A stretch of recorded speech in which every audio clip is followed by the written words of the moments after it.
Good afternoon to you viewers, this is the Colonel speaking to you live from the Grange for British Imperial YouTube Broadcasting.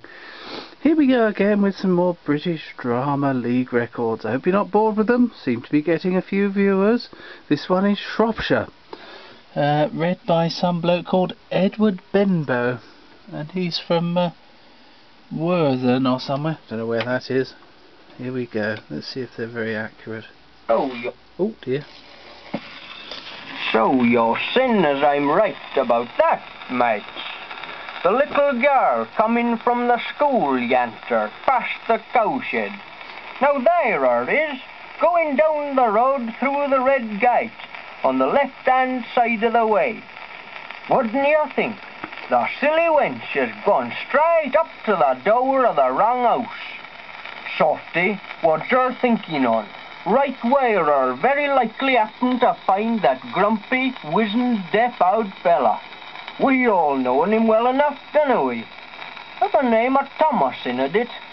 Well, he couldn't abide the children.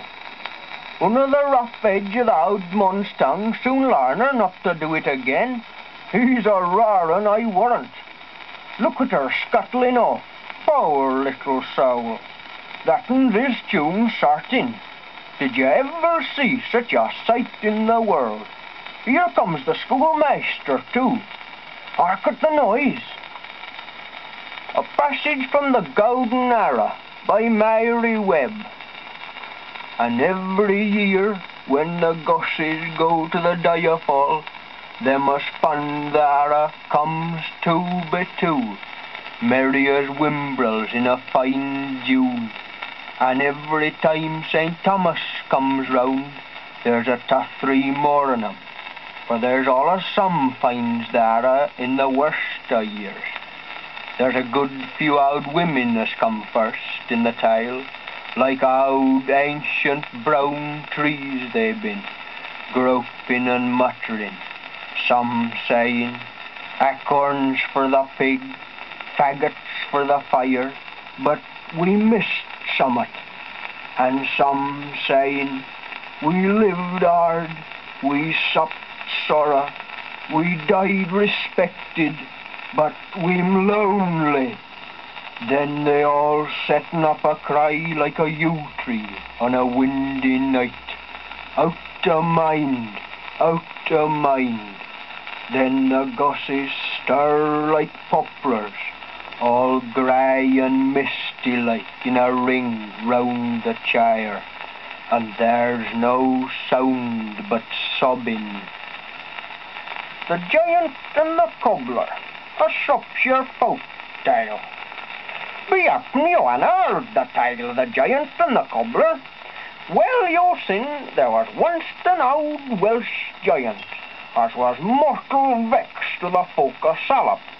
So he gotten his wits to work to see if he couldn't destroy him. At last he made up his mind to block up the Severn and drown 'em like rots. Afore long he set off with a great shovelful of earth on his shoulder and a cartload of mischief in his heart. By and by his shoulder begun to ache, so he set himself down to ease it a bit, when up comes a cobbler with a bag of old boots on his back. Morning, says the cobbler, pleasant like. Morning, says the Giant. And where been you off to, asks the cobbler. To Salisbury, says the Giant, right splainish, to dam up the Severn so's the folks'll be drownded, for I'm plagued to death of 'em. By gum, says the cobbler to himself, scratching his head, that'll never do, for if they'm all dead, I lose my trade. So he looks at the Giant very sorrowful like, and puts his head on one side and says, bless my soul. What been you thinking on, says the Giant. Bless my soul, says the cobbler again. Then, look'ee, says he, chucking all the old boots and shoes on the road, look'ee what I've gotten through since I set out from Salisbury. Law, says the Giant, 'tis a mortal long road, innit it? I canna walk all that way.